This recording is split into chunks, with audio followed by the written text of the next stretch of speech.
We are continuing with our reading from Nectar of Devotion, Chapter 8. This chapter is called Offenses to be Avoided. The Nectar of Devotion was written by His Divine Grace, A.C. Bhaktivedanta Swami Prabhupada, and it was published by the Bhaktivedanta Book Trust. In the supplementary Vedic literature, there is the following list of 32 offenses in the matter of serving the Lord. 1. One should not enter the temple of the deity in a car or palanquin, or with shoes on the feet. 2. One should not fail to observe the various festivals for the pleasure of the Supreme Personality of Godhead, such as Janmashtami and Rath Yatra. 3. One should not avoid bowing down before the deity. 4. One should not enter the temple to worship the Lord without having washed one's hands and feet after eating. 5. One should not enter the temple in a contaminated state. According to Vedic scripture, if someone dies in the family, the whole family becomes contaminated for some time, according to its status. For example, if the family is Brahmana, their contamination period is 12 days. For the Kshatriyas and Vaishyas, it is 15 days. And for the Shudras, 30 days. 6. One should not bow down on one hand. 7. One should not circumambulate in front of Sri Krishna. The process of circumambulating the temple is that one should begin circumambulating from the deity's right-hand side of the temple and come around. Such circumambulation should be performed outside the temple structure at least 3 times daily. 8. One should not spread his legs before the deity. 9. One should not sit before the deity holding the ankles, elbows, or knees with one's hands. 10. One should not lie down before the deity of Krishna. 11. One should not accept prasad before the deity. 12. One should never speak a lie before the deity. 13. One should not talk very loudly before the deity.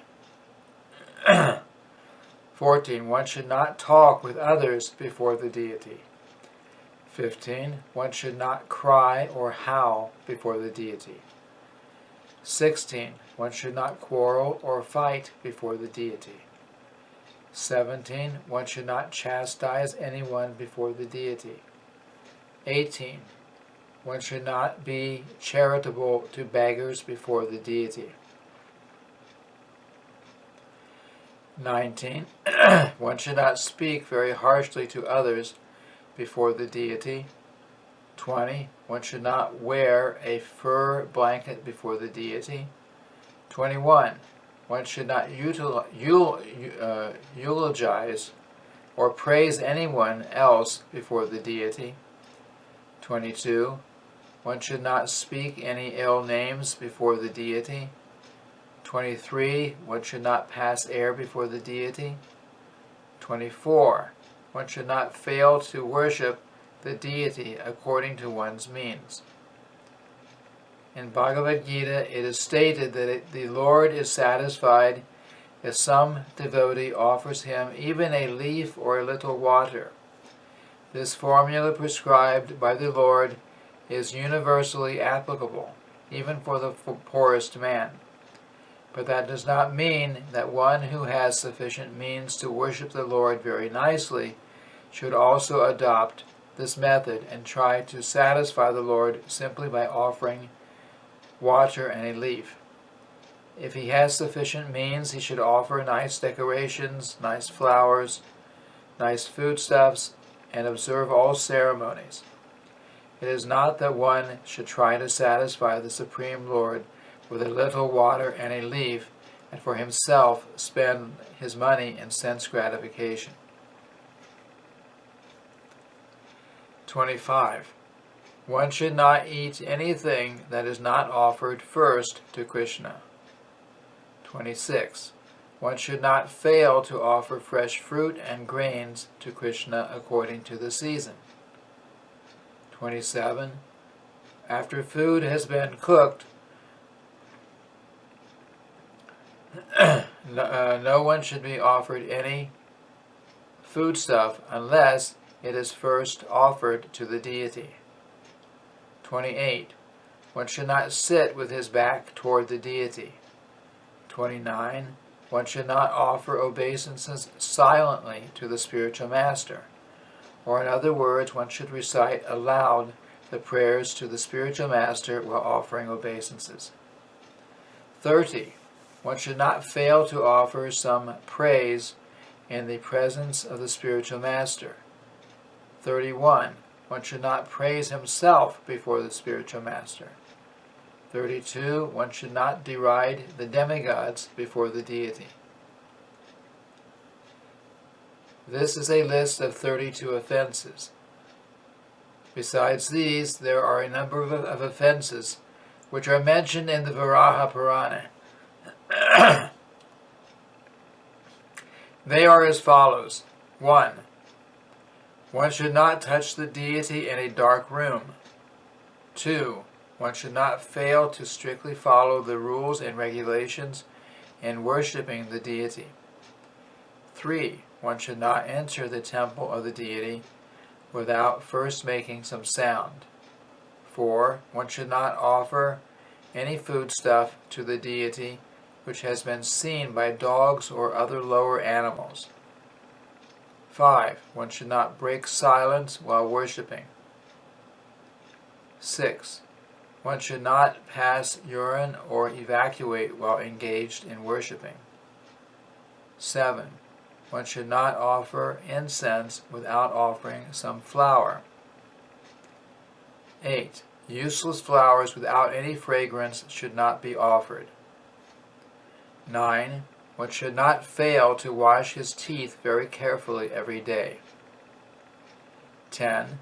One should not enter the temple directly after sexual intercourse. 11. One should not enter the temple after touching a woman during her menstrual period. 12. One should not enter the temple after touching a dead body. 13. One should not enter the temple wearing garments of red or blue color or garments which are unwashed. 14. One should not enter the temple after seeing a dead body. 15. One should not pass air within the temple. 16. One should not be angry within the temple. 17. One should not enter the temple after visiting a crematorium.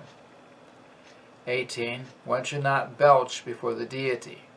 So unless one has fully digested his food, he should not enter the temple. 19. One should not smoke marijuana or ganja. 20. One should not take opium or similar intoxicants. 21. One should not enter the deity room or touch the body of the deity after having smeared oil over his body. 22.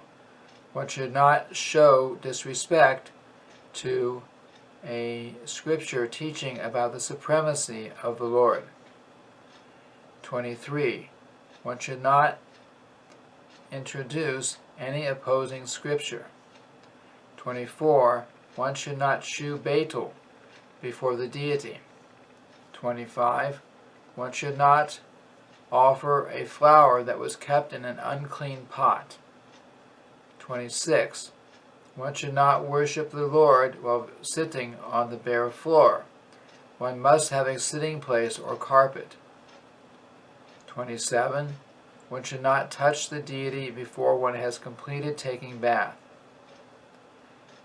28. One should not decorate his forehead with a 3-lined tilak. 29. One should not enter the temple without washing his hands and feet. Other rules are that one should not offer foodstuff which is cooked by a non-Vaishnava. One should not worship the deity before a non-devotee, and one should not engage himself in the worship of the Lord while seeing a non-devotee. One should not worship the deity without first worshiping the demigod Ganapati, who drives away all impediments in the execution of devotional service. In the Brahma Samhita, it is stated that Ganapati worships the lotus feet of Lord Nrsingadev, and in that way has become auspicious for the devotees in clearing out all impediments. Therefore, all devotees should worship Ganapati. The deities should not be bathed in water that has been touched by the nails or fingers. When a devotee is perspiring, he should not engage himself in worshiping the deity. Similarly, there are many other prohibitions. For example, one should not cross or step over the flowers offered to the deities, nor should one take a vow in the name of God. These are all different kinds of offenses in the matter of executing devotional service, and one should be careful to avoid them. In the Padma Purana, it is stated that even a person whose life is completely sinful will be completely protected by the Lord if he simply surrenders unto him. So it is accepted that one who surrenders unto the Supreme Personality of Godhead becomes free from all sinful reactions. And even when a person becomes an offender unto the Supreme Personality of Godhead himself, he can still be delivered simply by taking shelter of the holy names of the Lord. Hare Krishna, Krishna Krishna, Hare Hare, Hare Rama, Rama Rama, Hare Hare. In other words, the chanting of Hare Krishna is beneficial for eradicating all sins, but if one becomes an offender to the holy names of the Lord, then he has no chance of being delivered. The offenses against the chanting of the holy name are as follows. 1. To blaspheme the devotees who have dedicated their lives for propagating the holy name of the Lord. 2. To consider the names of demigods like Lord Shiva or Lord Brahma to be equal to or independent of the name of Lord Vishnu. Sometimes the atheistic class of men take it that any demigod is as good as the Supreme Personality of Godhead, Vishnu. But one who is a devotee knows that no demigod, however great he may be, is independently as good as the Supreme Personality of Godhead. Therefore, if someone thinks that he can chant Kali Kali or Durga Durga, and it is the same as Hare Krishna, that is the greatest offense. 3. To disobey the orders of the spiritual master. 4. To blaspheme the Vedic literatures or any literature in pursuant of the Vedic version. 5. To consider the glories of chanting Hare Krishna to be imagination. 6. To give some interpretation on the holy name of the Lord. 7. To commit sinful activities on the strength of the holy name of the Lord. It should not be taken that because by chanting the holy name of the Lord one can be freed from all kinds of sinful reaction, that one may continue to act sinfully and after that chant Hare Krishna to neutralize his sins. Such a dangerous mentality is very offensive and should be avoided. 8. To consider the chanting of Hare Krishna one of the auspicious ritualistic activities offered in the Vedas as fruit of activities, karma kanda. 9. To instruct a faithless person about the glories of the holy name. One can take part in the chanting of the holy name of the Lord, but in the beginning one should not be instructed about the transcendental potency of the Lord. Those who are too sinful cannot appreciate the transcendental glories of the Lord, and therefore it is better not to instruct them in this matter. 10. To not have complete faith in the chanting of the holy names, and to maintain material attachments even after understanding so many instructions on this matter. Every devotee who claims to be a Vaishnava must guard against these offenses in order to quickly achieve the desired success. So this ends the reading of chapter 8 of the Nectar of Devotion, Offenses to be Avoided. Thank you very much. Hare Krishna.